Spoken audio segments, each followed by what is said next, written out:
I've always been fascinated with Bigfoot. You know, when you're doing a Bigfoot investigation, this is what you're looking for. You're looking for prints like this. It's pretty scary, you know. And the first time I found prints like this up in Bailey, Colorado, God, it was eye-opening experience. It's almost as if it was a religious experience, because I'm looking at something this big, left, right, 4-foot gate, 4 feet between footprints, and you're thinking, oh my God, something this big is out here walking around. But first, let's just start with what people describe. We have enough evidence that we could convict Bigfoot, you know, for being Bigfoot. So I started thinking about going on a quest looking for Bigfoot myself. When I look at the Bigfoot legend, I started thinking, you know, when did I start really being interested in it? And it's going to probably be a little weird here, because there was a show with a $6 million man, and where he had this bionic arm, and there came the Bigfoot. And that was my probably first real introduction to the Bigfoot, the fascination of the power of this. And so I started getting more involved in it. And the more involved, you know, I had to see for myself, if I get into Bigfoot investigations, what am I getting myself into?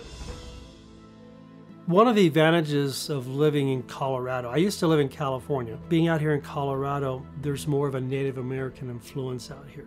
It's really interesting as a UFO investigator, when I talk to Native Americans and Native American elders about UFO sightings and, you know, the sky travelers and stuff, I always mention Bigfoot, because they always have stories within their culture that's been going on for centuries, you know, and the stories told over and over and over again. So this is nothing new to us, or definitely nothing new to the Native Americans.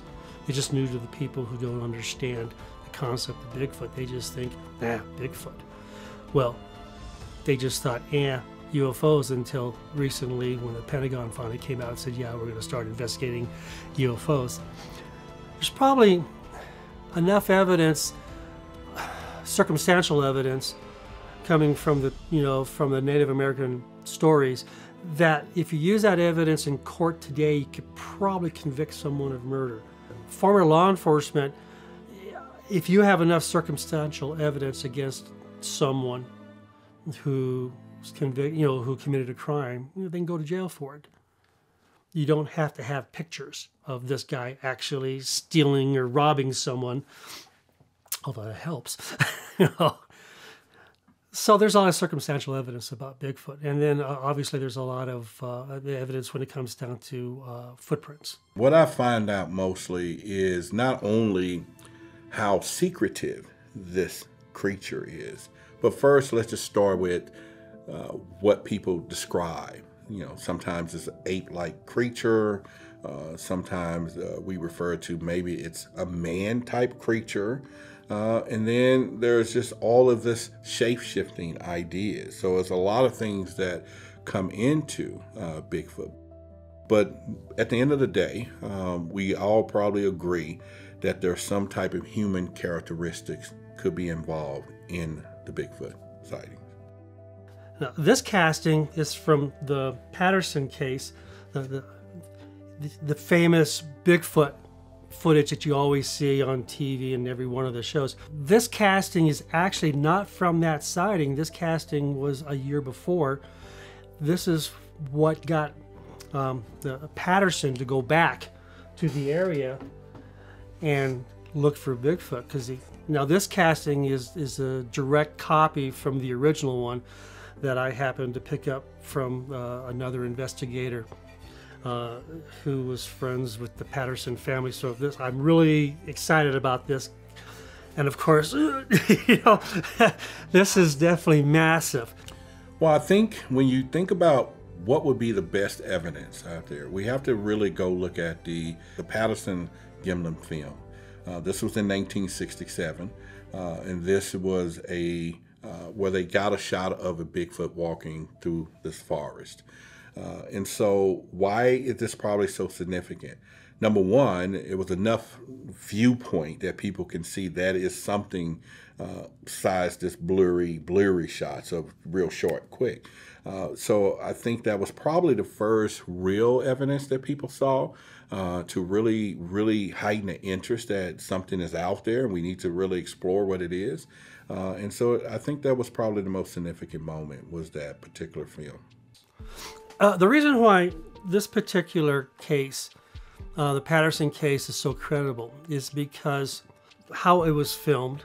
We didn't have a digital, era back then. We didn't have Adobe Photoshop. Didn't have computers where we could manipulate with film, like with special effects, something you would see from the Disney movies or some from the old horror flicks and stuff. So when you look at the Patterson film clip and you're thinking, okay, how are they able to do that with that technology at that period? Now, since then, there have been some investigators that are an institute, basically, that took the Patterson footage and completely digitized it and analyzed it. And when they digitized it, they were able to bring a little more clarity of the actual film. And when they saw that clarity, it was, oh my God. They could see muscle striations. And they could see in the arms. They could see in the legs. They could see breasts. They could see movement of the muscles and of the fat, and they realized, oh my God, this there's no way that this could be a guy in a suit. Sure, the debunkers say, well, of course, because we have suits that have water, rubber sacks and stuff inside with water to kind of give you that. But we didn't have that back then when the footage was shot. This is kind of newer technology. Now, the thing about the Patterson case, it wasn't anything where he made a lot of money on this. It was, I captured footage of a Bigfoot. And it wasn't like he was out at that time selling it and that it was all for profit. He was an investigator like me. He was a Bigfoot investigator, and he decided that after finding a footprint, he decided to go out there with the camera and see if he could actually capture something. Pretty cool. That's probably why it's one of the best sightings still. Is there any other evidence out there when it comes down to Bigfoots? Now, me being a UFO investigator, how is there some, side-by-side correlation between Bigfoot and UFOs? And what we have heard through a lot of the people that have reported Bigfoot sightings, there's always been some type of light. And so we tend to feel that there could be some type of connection. Now, I start coming up with my own theory, my personal theory. And I think it should be something we should look at based upon the evidence that's out there. Let's start with the Bigfoot smell.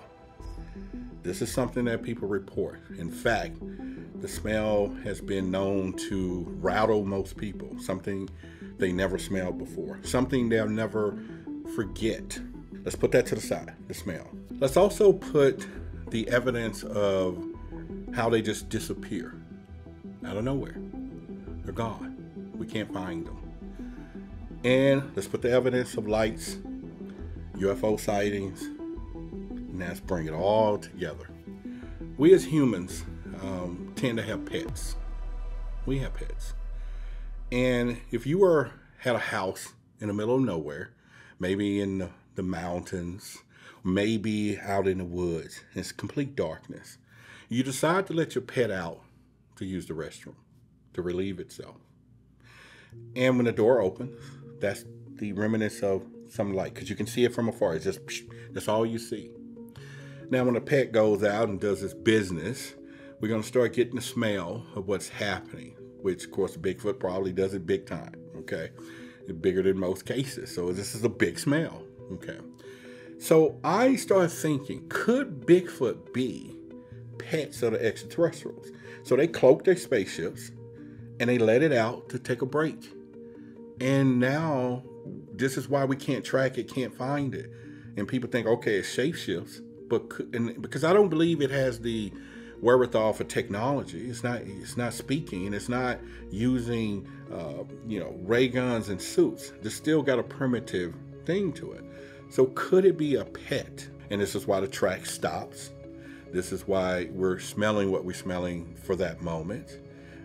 And it disappears out of nowhere, and why we can't find it. That's my concept. That's it. That's my theory. So. You have to understand when you investigate Bigfoot, you're investigating a mammal that is a good 9 to 10 feet tall. If a regular chimpanzee can rip an arm off a human, they're that strong. They can rip you apart. So the Bigfoot, could you imagine, could probably just tear you in half. And unfortunately, I've actually read a couple of case reports from the Sheriff's Department out of Tennessee where there were 2 incidences where people were killed. Bigfoot investigators in the area seem to think it might have been a rogue Bigfoot at the time. One of the incidents that I read clearly on this case report was that a hunter came up to, he was hunting, and there was a tree, and the tree had a hole in the middle. And there was a human body, a torso, that was shoved, pushed in the hole of the tree. Now, the arms and legs were taken off, and they were stuck on the branches. And the gun was broken in half, laying there. Now, when I read the sheriff's report on it, it basically said, it was just some maniac guy, some deranged guy. But if you look at it from a Bigfoot perspective, that's an area, and this was in the Appalachians. That was an area where there's been a lot of Bigfoot sightings. We've always talked about how if you saw Bigfoot and you have a gun, you never shoot Bigfoot. You never want to piss them off. So the story, we think, and this is just an assumption, okay, is this guy took a shot at one, and either he heard it and one of his companions, got him, or maybe the one that he shot got him, killed him, made an example, a warning sign with the broken gun. I mean, it was unusual that would happen, that you would just take a high-powered rifle, snap it in half, and lay it there. Okay, that was the first story. The second story I read, there was a young couple that were on a day hike, and they came into this opening. Same Appalachian Mountain area, not the same location. His explanation was it was a Bigfoot that had killed a deer and was picking a deer up. And they came up on the opening, out of the woods, and his girlfriend was just panicking. She just started screaming because she's just, oh my God, what is this thing, They walked over, broke her in half, dropped her right there, walked back, picked up the deer, and walked away. Left the kid alone. He didn't say a word. He was in shock. The whole time he's just in shock, and he watched this thing come over and kill his girlfriend. And when you read the report, that's what he says. Law enforcement said it had to have been a bear walking on its hind legs over to her, killed her, walked back on its hind legs, picked up the deer, and walked away on its hind legs. Because law enforcement, I've been in law enforcement, you can't really say on a case report it was a Bigfoot, it was an alien, it was a UFO. With cattle mutilations, anytime an animal is found dead of unusual circumstances, and law enforcement who investigate it, they can tell that it wasn't a mountain lion or a bear or coyotes, that it wasn't a predator. The best I can say is animal cruelty. It had to be a human, even though there's no human evidence either. But they have to put, a lot of times the law enforcement agencies won't let them leave it as an unknown. Most of the time they say, well, pick one, because these guys don't know. It's better if they just leave it as an unknown, because it makes it better. But it depends. The department I worked for, El Paso County Sheriff's Department, they're the ones who are more anti-UFO. So they would say, no, it can't be a UFO. Now, since the Pentagon's come out and saying, hey, UFOs appear to be real, and just within the last week or so, actually came out, it was members in Congress, actually, they came out and stated, yeah, we have to start investigating these things as if they're extraterrestrials. We don't think they're terrestrials. And that was just like a week ago. So we're getting that way. Now, if we're getting that way with UFOs, we've been having Bigfoot sightings for centuries out here in North America. So I started thinking about going on a quest looking for Bigfoot myself. What would I look for? What would I do? What would I take with me? What kind of equipment or whatever? Of course, you want your infrared. Now, do I take any arsenal for protection? But I think trackers. I would probably take some, and it wouldn't be dogs because they would hear them a mile away, but we're going to have to look for footprints. We have to know where we were going. But then if I had access to military capabilities, which we should, drones that can fly thousands of feet undetected with infrared cameras, and we probably could find a Bigfoot pretty quickly. That if it has normal body heat. One of the first Bigfoot investigations I did was in Bailey, Colorado. And it was a nurse that had moved back from Hawaii. And she had this cabin that butted up to the national park. She physically saw what she described as a shorter Bigfoot running across the back of her backyard. So we went out there. You learn things when you do investigations. I don't want to say just Bigfoot, but when you do UFO investigations, there's a lot of things that if you don't actually run an investigation right, you may take some of the evidence to think is actually related to that investigation where it's actually Mother Nature doing it. I had cameras set up, I had motion sensing cameras, and I had DVR cameras set up. We spent a couple of nights out there, so I had DVR cameras set up there at night, and we would put food on the balcony of her porch because she said the food was being taken. Now, at that point, I never saw any footprints. At that point, it was just doing an investigation. So the next morning, we come out and the food's gone off of the plate. We're like, oh, yeah, all right. So I'm going through my video footage from the DVR. And that's where I learned about flying squirrels. It's really cool. I had footage of a squirrel jumping like, I don't know how many feet from a tree branch onto the balcony, eating the food off the plate and then jumping back and thinking, okay, debunked. That is. But she still physically saw a Bigfoot out there. The back of her house, the forest was there, and then there was a hill that kind of slumps up and there was snow up there. So we started climbing up and figuring, well, maybe if something came down, it came from inside the national forest. And as we got in and where we started seeing snow, I'm looking right down and there's footprints. And I get chills now, even, first time I've seen that.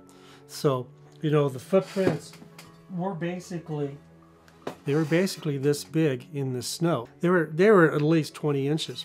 We followed them backwards, where they were coming from, and it went into these rocks. It was a little ways. So we lost track of the sites, and then we followed them down towards where the cabin was. And as we came down, following the footprints off the edge of the hill, and there was about 4 feet in between each print, we come across these 2 giant aspen logs, and they're a good 18 feet, 20 feet tall, and they were crossed like this. And they just didn't fall. You could clearly see that the branches on the trees, that they came down and they were placed in a branch to make an X. Now, if you do Bigfoot investigations, Bigfoot likes to put markers. I think maybe that's where maybe the Native Americans learned, trail markers, because Bigfoot does trail markers too. And so they'll do the trail markers, and if you're ever out in an area where there's been Bigfoot sightings, how you look for the trail markers is you get off the trails and you follow the animal trails. They're a little bit different, a little harder to find, but you can see them. The hunters know them because they follow the trails when they're doing deer or elk hunting. So you're on an animal trail and you look up about 10 feet, and you can see some of the markers where their tree branches are broken and twisted around. And so we actually saw a couple of those. We're following them, but the X, if you went past where these X was, then you started getting into cabins, people that were living down there. So it was almost as if stay away from that area because people are down there. And the markers went the other way. And that was one of those big moments for me where I realized that not only is there something that large out there walking, I can see evidence of the footprints. Well, when you come back into the Bigfoot stories, you're looking for what would be the evidence, because the main thing that people say, and why we call it a Bigfoot, is because there are some big footprints that have been found. Whatever this is that made this particular footprint, you got height, you got size, weight for the impression, and so they make a determination that this is some large creature. By looking at the steps, then you say, okay, it walks on two legs, and so it's got human-like characteristics. Who made those footprints is still why we're searching. And now, again, that comes into, you've seen all kind of hoax where people are doing these things. And I think it's all because these tracks generally disappear. Because we can't trace it to an origin. To say, okay, we're at the doorway or the cave where it went into. Let's go in there and get it. So we don't have that, and so typically that's been the problem when it comes down to the evidence in the footprints, and it's keeping this whole thing mystical. When it comes to physical evidence, there's enough circumstantial evidence. If someone said that someone tried to break into my house last night, and I saw footprints going to the back door, and I said someone's trying, and you could see evidence of someone getting in, that's enough that would convict a person if they caught him. We have that evidence on Bigfoot. We have enough evidence that we could convict Bigfoot, for being Bigfoot. There have been, and there still is, there's good evidence out there of people taking pictures, but it's always questionable because Bigfoot evidence is always questionable. Now, here's the interesting, my take on Bigfoot. This is one of the reasons why I believe it's really hard to capture Bigfoot evidence or to see a Bigfoot. As humans, we've been acclimated to technology. And from the day we're born, every year we get older, we'll lose some of our hearing. We'll lose a lot of the high frequencies. Why? Because there's just so much noise. When you get my age, you can get tinnitus and you lose a lot of your hearing. But it's because there's so much noise in our environment. And you have to understand that the vast majority of the United States is not occupied. As humans, we like to be together.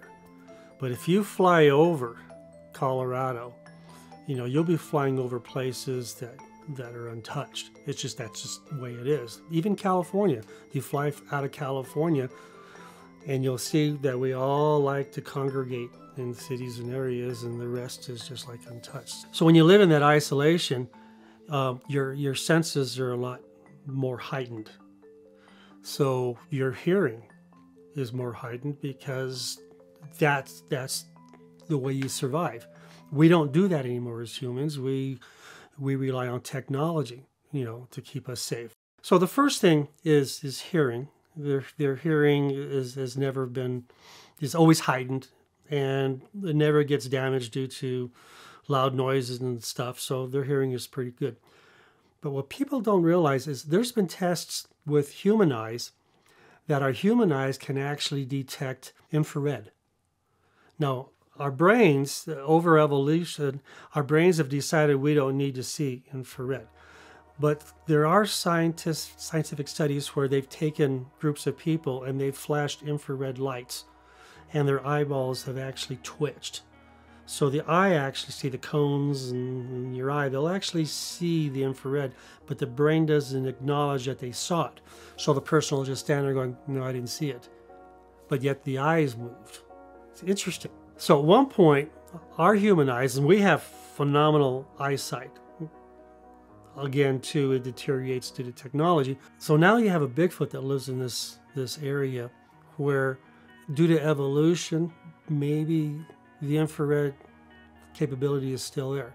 So that means every time we put motion sensing cameras with infrared lights, they could see the infrared flash. They know to stay away from that area. Anytime anybody's out there shooting in night vision and they're using infrared lights, they can see the infrared light. I just interviewed a lady the other day who claims to be able to see an aura. They can see the energy. Well, we give off energy as humans. We give off radiation. We give off infrared. And our eyes were at one point capable of actually seeing that, but over evolution, we've lost that. So now you have Bigfoot that has great hearing, has eyes that can pick up infrared, and there's a form of ESP. Now you go, what, ESP? Come on, give me a break. Guess what? We all have it. There's people out there that are very intuitive that can actually pick up this negative energy. But we all have it. And if you don't think you have it, all you got to do is think about, have you ever been sitting in your car at a stoplight or sitting in a coffee shop? You just got this feeling someone's staring at you. You just got this feeling. And you can't see him with your peripheral vision. But and you turn around, some guy's staring at you. Happens in cars all the time. Guess what? That's a form of ESP. Now, Bigfoot, if they have that, it's been heightened. It's been accelerated due to their environment, due to the fact that that's part of their lifestyle of survival. So it's heightened. So not only can they hear when something is different sounds from what they're used to, not only can they see pretty well and see maybe infrared, but they can sense you too. Now, as a UFO investigator and as a cattle mutilation investigator, I've set up cameras, night vision cameras, motion sensing cameras in areas looking for aliens that are, supposedly doing the cattle mutilations, or areas where there's Bigfoot sightings. And I'll never forget, when I first started doing it, I was getting these great pictures of deer posing for the camera. I went, well, these are Moultrie game cameras. They're good cameras. This is what deer hunters and elk hunters use. And I couldn't, and I'm going, well, that's just coincidence. And then it happened again and again. Different investigations, deers are just sitting there and they're smiling at the camera.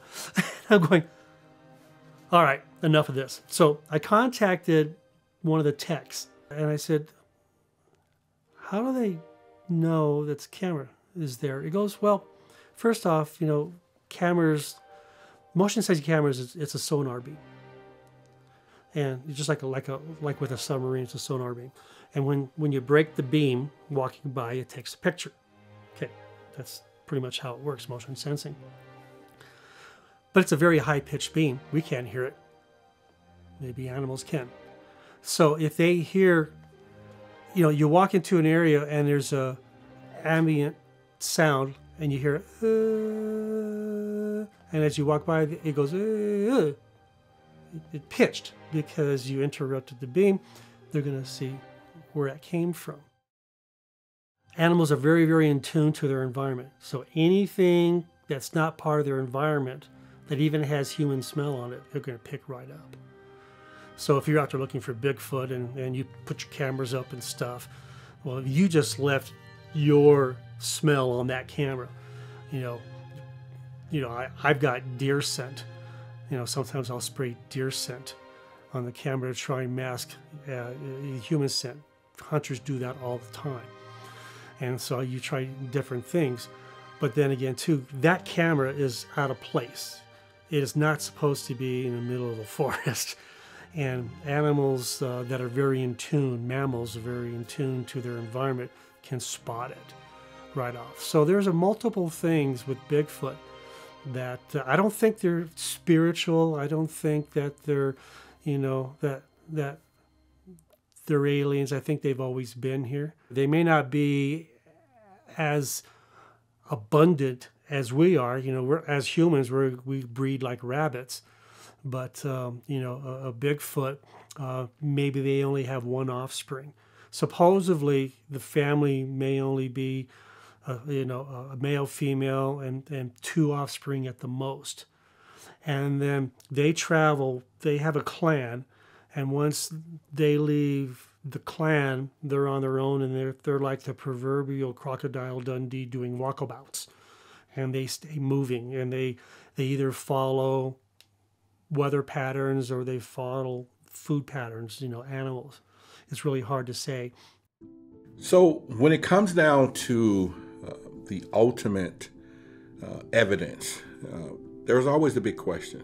How is some creature that maybe ape-like creature is evading some of our most sophisticated ways of search?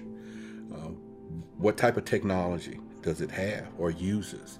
And I think that spars the question to take the Bigfoot theory off planet, right? But at the same time, why can't we find them? And I think that's going to be the biggest question of them all. And it's bigger than finding them. Because now that why, and we got to get past the narrative of, okay, it's legendary. Oh, it's secretive, like some, cat in the jungle that we haven't seen, or some, special, jungle bird or something. This is bigger than that, of course. It's the Bigfoot. But the whole point is, why and how is this thing really evading us? But yet we have sightings all over the United States that are popping up. And people truly are saying this. Now, we still got the other elements of never really catching the ungrainy photo. However, I still have a thing for that because I'm a UFO investigator, so we get the same question. And the reason for that is most humans and people, when they see something, tend to try to zoom in on with their phones. And what they don't know is that pixelation happens, and then we have to zoom in on that. And now the footage, because your camera on your phone doesn't have a 500-foot zoom lens, so quite naturally you're going to do that. And so that answers that question of the grainy photo. So we're going to get that. But the other part is, how are they hiding? And the other part, are they cold-blooded? Because they have to be if we don't pick them up on radar or any type of the heat sensors like a human would if you were looking for something. So what causes that? Is that part of their DNA? Is that part of their technology of camouflage that's built in within them of hiding? And it could be just standing right there. So I don't know. We need to look into that, though. Out of all the areas that I've investigated, I've never investigated a case where it was a direct harm to human beings, is what I'm trying to say. Now, granted, if you shoot a Bigfoot, they're going to retaliate. If you see an alien, you shoot an alien, they may retaliate. If you happen to see these guys or these things, I don't know how they think, So if you come across Bigfoot, same thing with cattle mutilations. We've had UFO sightings. We have balls of light sightings around cattle mutilations. Who's ever doing it? They're killing cows, but they're leaving the carcasses with the ranchers. Yet the ranchers themselves may be afraid, but I've never investigated a case where the ranchers have been hurt. I would like to start thinking as a fan, is there anything happening with Bigfoot that'll actually produce the results that we're looking for? And what would that result be? And that would be a real live Bigfoot standing before me. I don't know. I don't think we're there. And even in Death Valley, California, I was part of a research team, but I helped them research the area and gave the information to the team out there. But supposedly there's areas in Death Valley where there's these caves or something where people have seen gigantic skeletons. It's kind of interesting stuff. Now, I've tried to do a lot of follow-up on it, and they didn't find the skeletons they were looking for, but there was enough stories, in the area from people that have lived there for years that have come across these large skeletons, and they'd be about the size of a Bigfoot. So it'd be kind of interesting to see whether or not it was actually Bigfoot or we have giants living among us at one point. But out here in Colorado, I've seen Bigfoot footprints. I've seen them in the snow. I've seen them, in the forest, and I've done a few investigations out here, enough to know that there's something big running around out here, and you better respect it. One of the phenomenal parts of this Bigfoot legend was that the Native Americans really revered the Bigfoot.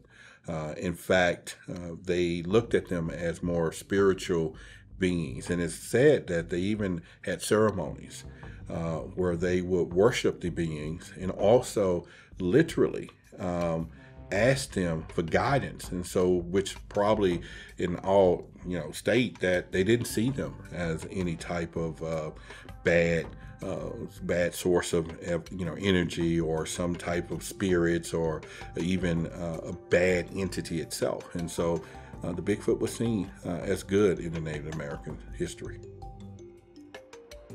When you talk to people that actually have had firsthand experiences, it's just like when you do UFO investigations, it's hard to call them, well, are you lying? Now, I could have taken any of these guys and done a polygraph test, and I can guarantee they would have passed the polygraph test. They actually saw what they saw. But yeah, Bigfoot's out here, and you can see there's evidence. Matter of fact, if anybody's in Colorado, if you go to Bailey, Colorado, there's a Bigfoot museum there, and there's a nice big map that shows you recent sightings, of Bigfoot. And, it's pretty cool. I always go up there and talk to the guy who runs it and get all the latest, of what's going on in that area.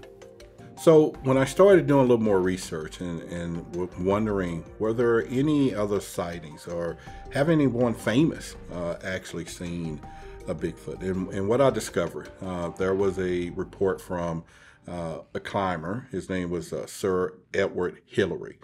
He was one of the first persons that climbed Mount Everest. And what the story said that while he was there, him and his Sherpa was making camp. And what they seen while they was there really blew them away was an ape-like creature that walked by their camp while they was doing that. And since that was more documented, I think that was probably one of the earliest stories of the Bigfoot or Sasquatch story. And besides, of course, we have all heard of Jimmy Carter, one of our ex-presidents. But this one here probably stood out the most and probably lend the most credibility because of the environment that it was seen in. I actually talked to someone that works for our government that says that our government has been tracking Bigfoot. Now, unfortunately, I can't verify that. All I could verify is the fact that he worked for him. But he told me some stuff that I learned as an investigator that was kind of like, interesting. And he said they're able to track them from satellites because of the heat sensors. We have spy satellites. When I worked at Rockwell International, I was part of a spy satellite program, and I only knew that much. But I learned enough about the spy satellite that it could pick up heat signatures of humans walking by. Now, so you have a human now that's 10 feet tall and, 3.5, 4 feet wide, would be a pretty good heat signature. We all give off, like I said earlier, we're all radioactive. We all give off infrared. We all give off radiation. We're a living circuit. So they're able to track clans, maybe not families as much as if they knew where they were. But supposedly every so many years, based on what this guy said, and then based on some of the Native American stories I've heard, sometimes the families get together back to their clan for a little bit.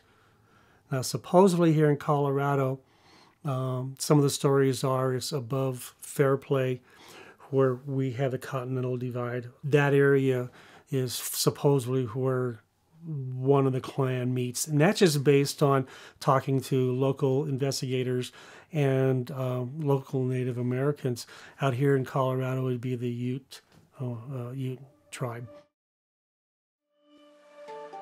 So in any of these phenomena, especially the legends of Bigfoot, we still have to deal with hoaxes. People who are going out here making fake tracks, breaking tree limbs, maybe even putting on the outfit itself, because you do hear this a lot. That makes it more difficult because you're looking for the evidence and then someone want to go out here and put a hoax. Now, the question is, could that be a government operative throwing us off the trail, creating misinformation to really get the public not really interested in the Bigfoot legend? We don't know. But that's always been something I've always wondered. Why would somebody want to do that? Okay, it'll probably be funny. It will probably be a story for the ages. It probably can go viral. But what would happen when they out there doing that hoax and then they find themselves standing in front of a real Bigfoot? And the Bigfoot is saying, why are you doing me like this? You know what I'm saying? You're causing so much problems for me. You know what I'm saying? I think that will be a conversation. So, I don't know. Did an investigation in Golden, Colorado. And we found markers, and when we were following the markers, one marker would go this way, and then another would go, and then what it did, it actually pointed us towards a stream. So then we started following the stream. We come to this opening area because it's really thick out there in the woods, and we're a good 10,000 feet up. You can start smelling something, like a skunk. And then the hair on our arms started, and it felt like we were being watched. Anyway, we decided, okay, maybe it was just our imagination because we smelled something unusual. And usually there's an unusual smell to Bigfoot. Some investigators claim that what they do is they kill skunks and they use the scent gland of a skunk and they rub it on them to take their scent off. So we decided, okay, we think we're being watched, so we're going to follow the stream back. And when we were following the stream back, there was a log that had dropped or fallen, and a pretty good size when it was an aspen. It was a good size log. And so we decided, okay, there was 4 of us, and we're talking, and when we hit the log, Joe and I are going to stay back there. I have my camera. And the other 2 guys are going to keep walking, and they're going to be talking like they're talking to us, carrying on a conversation, and we're going to hide. And so we went to that log, we hid behind the log, and we had the cameras. We were there a couple minutes, and we could hear the stream, the water in the stream, and obviously you could hear splash, splash. Swear to God, splash, splash. Something bipedal, 2 legs, was walking in the stream. Now that kind of makes sense. That's how you hide footprints. You walk in a stream. Splash, splash. And it was getting louder. And I'm all like shaking, and Joe wears glasses, and his eyes are bigger than his glasses.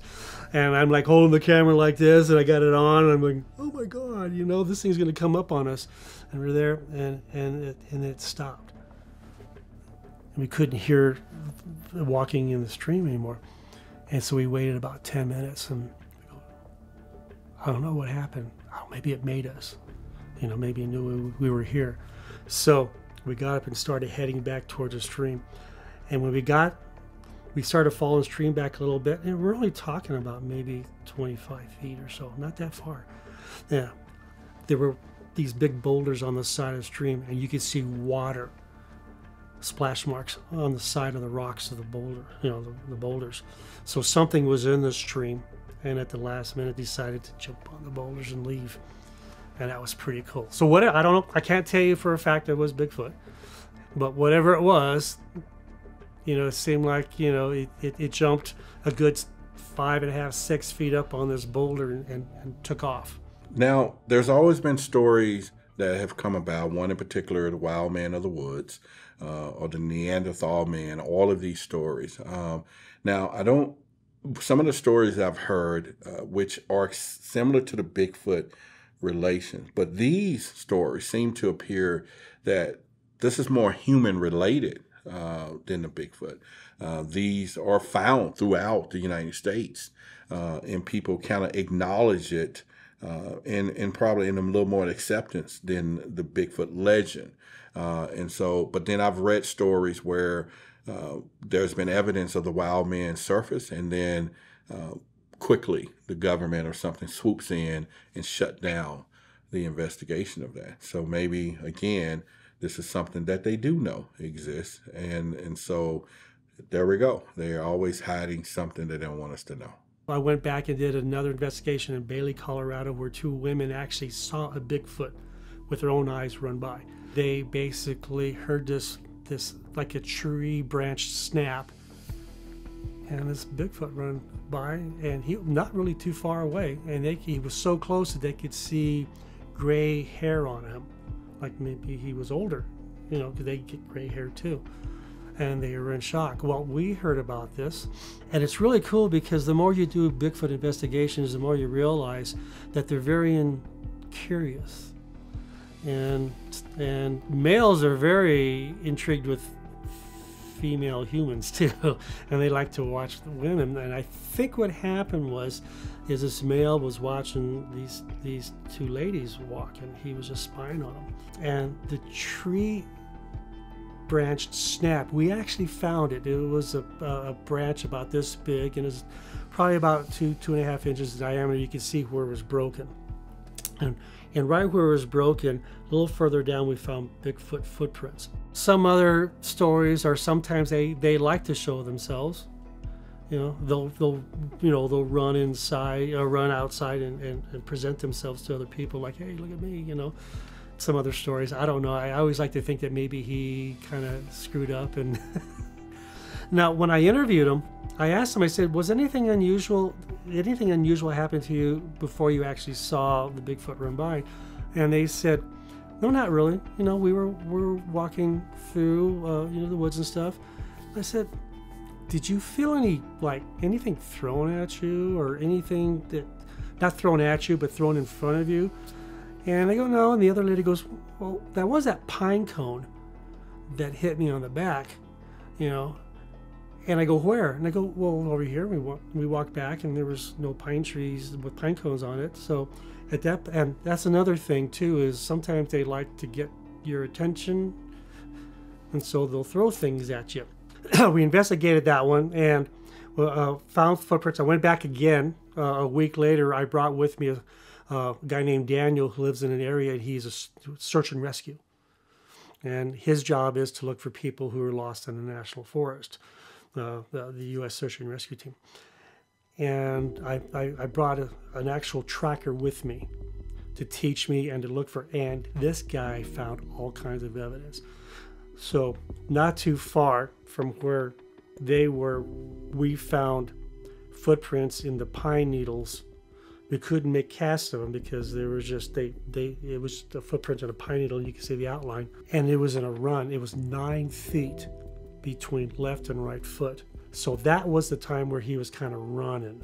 There was a dirt road that came around a corner, and there's a big tree here. And then it was really cool because at the edge of the tree, you could see, after Daniel pointed it out, he goes, yeah, normally this is where we would see a human sat here because they're lost and they don't know where they're going. They sit down.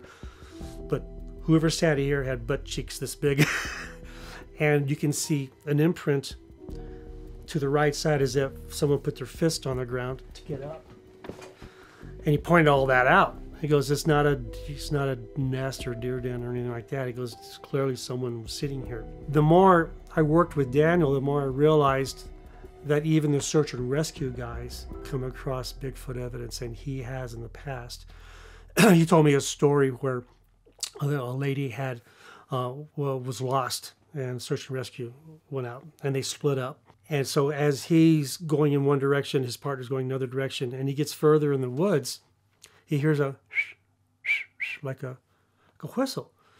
And he's thinking, I wonder where that's coming from. Maybe it's the lady or something. So he started following that sound, and he followed for probably a good hour or so, just like just nothing, just like a hey you type of little whistle. And darn if he didn't walk right up on this lady, and she was standing next to a stream crying. She was lost. Something had guided him, or someone, or Bigfoot had guided him to the lady, and he found her. That particular Bailey case made it on Finding Bigfoot, the TV show. So one of my Bigfoot cases actually made it, a TV show, because it's such a good case. It was really such a good case. And since then, we've had Bigfoot sightings. I live in Colorado Springs, and we've had Bigfoot sightings at Pikes Peak, and Fairplay, and well, of course, just on the other side of Fairplay, we have the Continental Divide that basically separates the U.S., the left side and the right side of the U.S. Water from the left side of the Continental Divide goes into the Pacific, water to the Atlantic. That goes way up. So the theory is the Bigfoot are traveling north to south, south to north along the Continental Divide. Just like if you go to the East Coast, the Appalachian Mountains are the same way. The Bigfoot follow that too, because we've got a lot of sightings of Bigfoot in that area too. We actually had a sighting that was a 911 call. This was on Gold Camp Road, which is just outside of Colorado Springs. And I went up early the next morning to see if I could find evidence. And I did find a big rock on the side. It's just a dirt road that follows a mountain. It's a 4x4 road. And I found like a big rock that was pushed aside, like something stepped on it. And then I found an impression in the middle of the street, but just like one. But it didn't look like a footprint. It was just like an impression. And then there was a ledge on the other side. And then up here about maybe 5.5 feet, you could see where something jumped, you know. I mean, yeah, it could have been an elk, you know. But this is exactly where the eyewitness said, you know, a Bigfoot ran by, or, you know, maybe some giant guy in a ghillie suit, you know. But that was pretty close. And I think Bigfoot, even for you all making movies on it, you know, it's always intriguing because there's not a lot of evidence out there. So the storytelling part is probably the best part. All I'm basically saying is, you know, just be aware that they may not be here for us. They're here for them. Same thing with Bigfoot. You know, if you come across it, just remember you're just a human.